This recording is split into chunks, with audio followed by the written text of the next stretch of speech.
Hello everyone, welcome back to silent learning. Akhila മിസ്സാണ്. So the annual എക്സാമിന് വേണ്ടി എല്ലാവരും അടിപൊളിയായിട്ട് പ്രിപ്പയർ ചെയ്തുകൊണ്ടിരിക്കുകയായിരിക്കും. നമുക്കറിയാം നമ്മുടെ ലാസ്റ്റ് സ്റ്റേജിലാണ് നമ്മൾ നിൽക്കുന്നത് അല്ലേ. അപ്പോൾ നമ്മുടെ സയൻസിൽ, നമ്മുടെ കെമിസ്ട്രിയിലുള്ള ഏറ്റവും ഇമ്പോർട്ടൻ്റ് ആയിട്ടുള്ള കുറച്ച് ക്വസ്റ്റ്യൻസ് ആയിരിക്കും ഇന്നത്തെ വീഡിയോയിൽ നമ്മൾ ഡിസ്കസ് ചെയ്യുന്നത്. മക്കൾ വീഡിയോ സ്കിപ്പ് ചെയ്യാതെ കാണാം.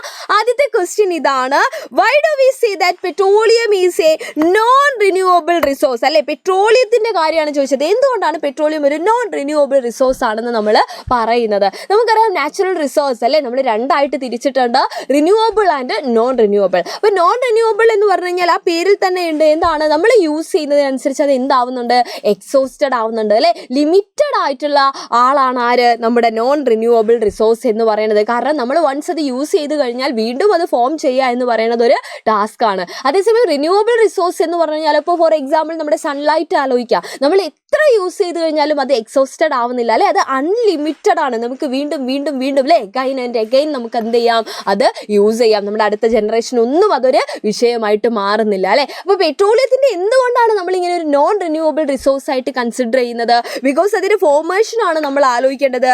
It takes millions of years to form from the remains of micro organisms and plants അല്ലേ. നമ്മുടെ എർത്തിൻ്റെ അടിയിൽ കിടക്കുന്ന പ്ലാന്റ്സ് ആയിക്കോട്ടെ, മൈക്രോ ഓർഗാനിസംസ് ആയിക്കോട്ടെ, അതിൻ്റെ ഒക്കെ റിമൈൻസിൽ നിന്ന് മില്യൺസ് ഓഫ് ഇയേഴ്സ് എടുത്തിട്ടല്ലേ, ഒന്നും രണ്ടും ഒന്നും അല്ല, ഒരുപാട് ഇയേഴ്സ് എടുത്തിട്ടാണ് ഈ പെട്രോളിയം എന്ത് ചെയ്യുന്നത്, ഫോം ചെയ്യുന്നത്. Once extracted and used it cannot be replenished അല്ലേ. നമ്മൾ യൂസ് ചെയ്ത് കഴിഞ്ഞാൽ, വൺസ് നമ്മൾ യൂസ് ചെയ്ത് കഴിഞ്ഞ കാര്യം വീണ്ടും എന്ത് ചെയ്യുന്നില്ല, അവിടെ ഫില്ലായിട്ട് വരുന്നില്ല. Because it takes millions of years, നമ്മൾ ഓൾറെഡി പറഞ്ഞു കഴിഞ്ഞു. അതുകൊണ്ടാണ് ഇതിനെ നമ്മൾ എന്ത് ചെയ്യുന്നത്, ഒരു നോൺ റിന്യൂവബിൾ റിസോഴ്സ് ആയിട്ട് കൺസിഡർ ചെയ്യുന്നത്. അപ്പം നമ്മൾ മാക്സിമം കെയറോട് കൂടി വേണം പെട്രോളിയം പ്രൊഡക്ട്സ് എല്ലാം യൂസ് ചെയ്യാനായിട്ട്. ഓക്കെ, നെക്സ്റ്റ് ക്വസ്റ്റ്യൻ ഇതാണ്: yes, air is all around us but does not hinder us from seeing each other അല്ലേ. നമ്മുടെ ചുറ്റും എയർ ഉണ്ട്, നിങ്ങളുടെ ചുറ്റും ആയിക്കോട്ടെ, എൻ്റെ ചുറ്റും ആയിക്കോട്ടെ അല്ലേ, നമ്മുടെ ഒക്കെ സറൗണ്ടിങ്സ് നിറയെ എന്താണ്, എയർ ഉണ്ട്. പക്ഷെ നമ്മളോട് പറയാണ് it does not hinder us from seeing each other അല്ലേ. whereas if a wooden door comes in between we cannot see each other. it is because air is dash and the wooden door is dash. Yes, നമ്മളോട് രണ്ട് കാര്യങ്ങളാണ് പറഞ്ഞിരിക്കുന്നത്.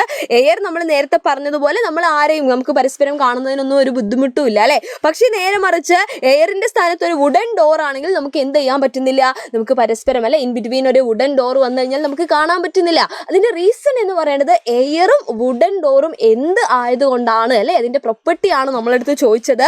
Options ഉണ്ടായിരുന്നു, നമുക്ക് choose the most appropriate option ആണ് transparent and opaque, translucent and transparent, opaque, translucent, transparent, translucent. അപ്പോൾ നമുക്കറിയാം air എന്ന് പറഞ്ഞു കഴിഞ്ഞാൽ എന്താണ്, it is transparent and wooden door എന്ന് പറഞ്ഞു കഴിഞ്ഞാൽ ഒപ്പാക്ക് ആണ്. അപ്പോൾ ഇവിടെ തന്നിട്ടുള്ളതിൽ ഫസ്റ്റ് ഓപ്ഷൻ തന്നെയാണ് കറക്റ്റ് ആയിട്ട്, അതായത് ട്രാൻസ്പെറൻറ്റ് ഒപ്പാക്ക് അല്ലേ. അത് നമ്മൾ എന്ത് ചെയ്തു, മാർക്ക് ചെയ്തു. നെക്സ്റ്റ് ക്വസ്റ്റ്യൻ നോക്കാം. Yes, which of the following substance are commonly separated using the churning method അല്ലേ. അപ്പോൾ ഈ ഒരു മെത്തേഡ് വഴി സെപ്പറേറ്റ് ചെയ്തെടുക്കുന്നത് ഏതാണെന്നാണ് ചോദിച്ചത്. ഓയിൽ ഫ്രം വാട്ടർ അല്ലാതെ നമുക്കറിയാം സാൻഡ് ഫ്രം വാട്ടർ ഉണ്ട്, അതുമല്ല cream from milk and oxygen from air അല്ലേ. ഇപ്പോൾ കറക്റ്റ് ആൻസർ എന്ന് പറയുന്നത് ഓപ്ഷൻ 3 ആണ്, ക്രീം ഫ്രം മിൽക്ക് ആണ് നമ്മളിതാ ഈ ഒരു മെത്തേഡ് വഴി സെപ്പറേറ്റ് ചെയ്തെടുക്കുന്നത്. അപ്പോൾ അത് നമുക്ക് കൃത്യമായിട്ട് എന്ത് ചെയ്യാം, മാർക്ക് ചെയ്യാം.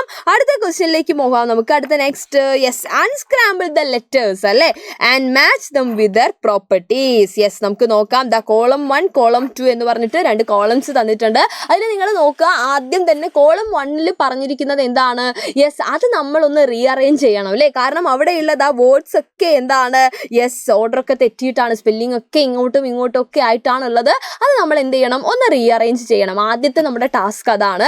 അത് കഴിഞ്ഞിട്ട് നമ്മൾ നോക്കുമ്പോൾ കോളം 2 അതിൻ്റെ പ്രോപ്പർട്ടീസ് അതെന്താണ്, യെസ്, മാച്ച് ചെയ്യണം നമ്മൾ, കാരണം അത് കറക്റ്റ് ആയിട്ടല്ല കൊടുത്തിരിക്കുന്നത്.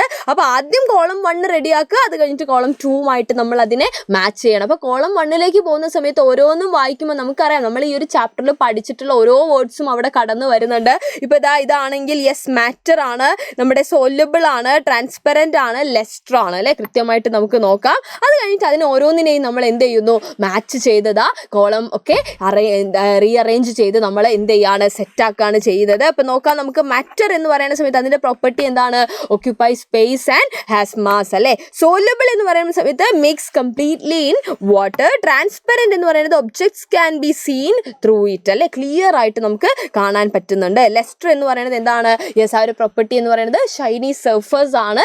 അത് നമുക്ക് കൃത്യമായിട്ട് മാച്ച് ചെയ്തെടുക്കാം. അപ്പോൾ നമുക്ക് ഈ ഒരു ചാപ്റ്റർ കംപ്ലീറ്റ് ആയിട്ട് അറിയെങ്കിലേ ഇത് നമുക്ക് എഴുതാൻ പറ്റുള്ളൂ. കാരണം എല്ലാ ഭാഗവും അല്ലേ, ആദ്യം മുതൽ അവസാനം വരെയുള്ള ഭാഗങ്ങൾ എന്ത് ചെയ്തിരിക്കുകയാണ്, മിക്സ് ചെയ്ത് തന്നിരിക്കുകയാണ്. അപ്പോൾ നമ്മൾ കൃത്യമായിട്ട് അത് മാർക്ക് ചെയ്യുന്നു.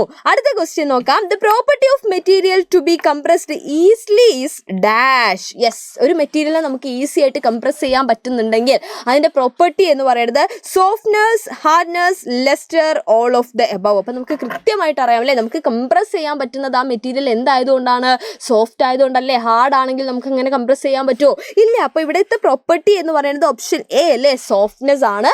അത് നമ്മൾ എന്ത് ചെയ്യുന്നു, മാർക്ക് ചെയ്യുന്നു. അങ്ങനെയാണെങ്കിൽ നിങ്ങൾക്ക് വേണ്ടി ഞാനിതാ ഇവിടെ ഒരു ക്വസ്റ്റ്യൻ ഇടുവാണ്. യെസ്, ഇതിൻ്റെ ആൻസർ മക്കൾ എന്ത് ചെയ്യണം, നമ്മുടെ കമൻറ്റ് ബോക്സിൽ ഒന്ന് കമൻറ്റ് ചെയ്യണം. ക്വസ്റ്റ്യൻ ഇതാണ്: the materials which allow light to pass through them completely are called transparent, translucent, opaque, lustrous. അല്ലേ, ഇതിൽ ഏതാണ് ഇപ്പം നമ്മൾ പറഞ്ഞിരിക്കുന്ന പ്രോപ്പർട്ടി എന്നുള്ളത് മക്കൾ കമൻറ്റ് ചെയ്യണം. അപ്പോൾ എല്ലാവരും നല്ല അടിപൊളിയായിട്ട് ആനുവൽ എക്സാം ഒക്കെ എഴുതി ഉഷാറായിട്ട് തന്നെ വരിക. എല്ലാവർക്കും മിസ്സിൻ്റെ all the very best and thank you so much.